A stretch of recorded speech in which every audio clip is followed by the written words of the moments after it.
Esta joven universitaria será un ejemplo claro de hacia dónde se inclina la moral de quienes se autodenominan modernos. En el video verás cómo esta joven, que afirma seguir el budismo y que considera que hacerle daño a los animales está mal, afirma a la vez que está a favor de la supuesta, entre comillas, interrupción del embarazo y de que las leyes deberían adaptarse a la moral de cada individuo. Mira el video completo y dime qué opinas de ella. My mother had vasoprevia and they had offered her an abortion because birthing the baby would not only kill her, and, like if she went into labor, because the placenta had split into many little veins and covered her birth canal, if she ever went into labor and my little brother at the time, if he had pushed on the birth canal to exit her, she would have died. Both her and her son would have died. Did your brother survive or no?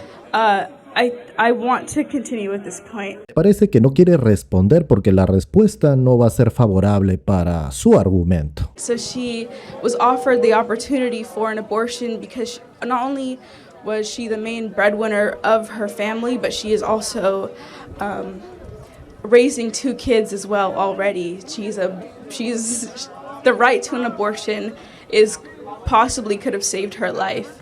She did end up surviving, but not. I don't think that we should limit the ability to get an abortion to other women in her situation. Wait, hold on, time out. So your brother you know now?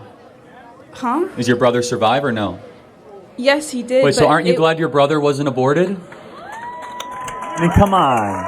I don't. What kind of argument is that? Aren't you glad your brother's not dead? It's not that. I'm glad that he wasn't aborted. Yes, so we're pro-life. That's what we want. We don't want your brother to be aborted. Imagine how many millions other like him are aborted. Yes, but if my mom died, she didn't. It's not even a good argument. En efecto, no fue favorable para su argumento.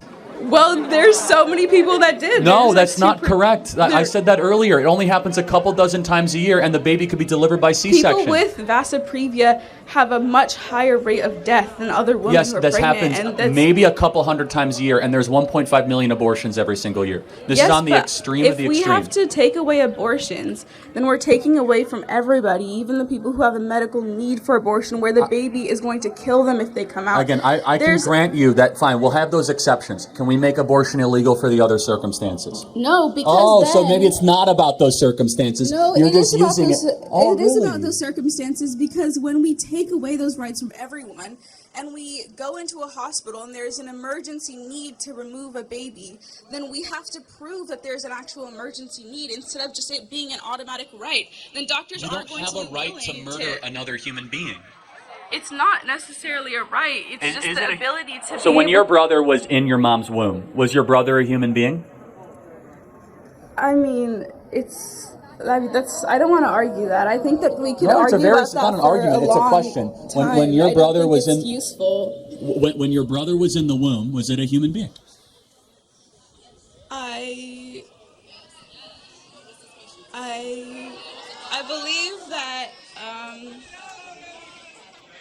On my moral compass, I believe that he was, but I don't think that my moral compass should dictate the medical needs and the societal needs of others. Fine. What moral compass should we use to write laws then?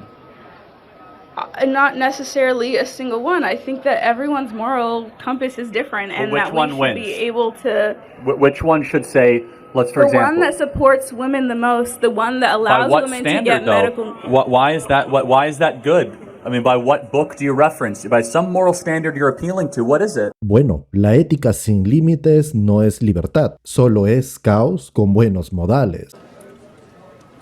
Sorry, what? No, yeah, by what moral standard do you say that we should have health care for women? Why? What? At some point you're basing this on something. What is it? I think that it's not even a moral standard. It's in the Constitution. Women should have equal rights, and that includes the right to. You do not have a right to murder another, because life is the first right. We've been through that, but I'm saying, but at some point you say you don't want Christianity to have the moral source. So I ask you, by what moral code should we live by? Well, I don't think there's a defining moral code that we should live by. Of course there is. Should we help the sick? Well, yes, should we help but the poor? Okay, but my Should moral we code feed the as hungry? a Buddhist is that I should never kill an animal. Déjame ver si entendí. A humanos sí, pero si es un ser vivo con patitas, con plumitas o lo que sea, no está bien. And many Christians hunt. Many people, kill animals for a living. That's how I'm they not make a talking about your living. personal. Society has to make decisions, right? Yeah, So- and when society makes decisions, they should account for the fact that everyone has a different moral compass. If we're a society that, first of all, a modern society, we shouldn't be basing our moral compass off but hold of on a a second. book made thousands of years ago. Well, first of all, Buddhism's very old too, but contradicting. No, I agree. Yeah, That's why I don't think Buddhism. but I don't think we should ban people there's going a out to contradiction hunt here, though. because Time I out. don't believe in killing At animals. some point, we have to decide what laws to make. We have to say something. And I think the laws should be dependent on what? how we can most benefit the people already existing in our society. Well, okay, but don't people in the womb exist? That's you could argue that for so long. I don't think it's really useful when It's we're very talking useful. about. Are you glad you weren't aborted? Are you glad you weren't aborted? I'm not. I mean, if it was something that if aborting me would have benefited my mother far more than having me would have, then I wouldn't be necessarily angry about it. It's not. See, I'm glad your mom did not abort you because I think life is beautiful. And I want to give that gift to as many people as possible. Yeah, but you're also in the same turn taking that gift away from women. If a woman has a medical need and her life is in danger, I've already for granted. having this Let's say baby. abortion is legal for medical circumstances.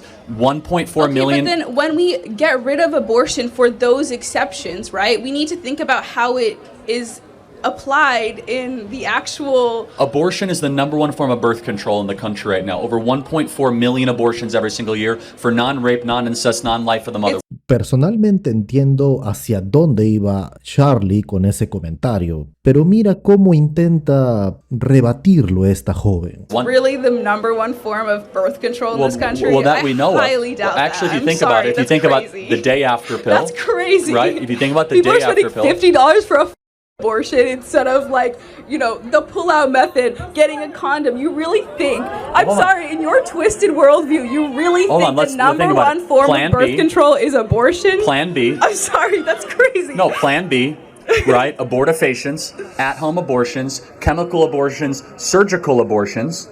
All those can be defined as abortifacients. Yes, you might be right. Okay, you might say condoms are more than that, but abortion has become a form of birth control. Can you agree with that? I mean, anything that, all of it, obviously, anything can be considered birth control. I mean, me deciding to not have sex is birth control. I mean, And that's what more people should do. What? Yeah. I don't know, because I don't think that that's necessarily something that we can police. Like, what, you're going to go into people's I'm bedrooms? not policing, but I'm saying, though, if you're going to decide to have sex, don't kill the baby after you have sex. Pretty simple. Because you made a decision to get pregnant. I don't think that that's necessarily a good argument. I mean, there's more nuance to that. There's no nuance to it. A human life exists. I can't murder someone in the crowd. Why? Because murder is wrong. You can't murder someone in a womb. Why? Because murder is wrong. Thank you for your time.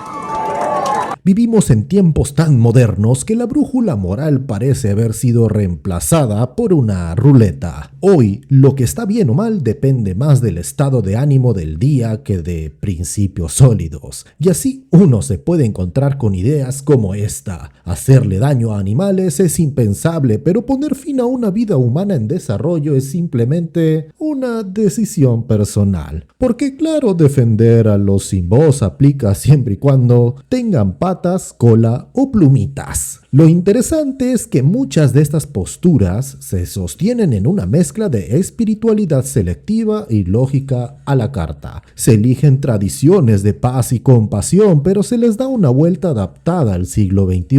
Compasión, sí, pero no para todos. Y si te atreves a cuestionar eso, automáticamente eres tildado de anticuado, retrógrada o peor, alguien con convicciones. Y las leyes, bueno, bueno, ya no se espera que reflejen un sentido común compartido o una ética universal, sino que fluyan como una playlist de Spotify personalizadas. Porque según esta nueva corriente, lo que es justo o injusto debe depender de la moral de cada quien. Suena bien hasta que el vecino decide que su moral le permite cosas que a ti no te parecen tan geniales.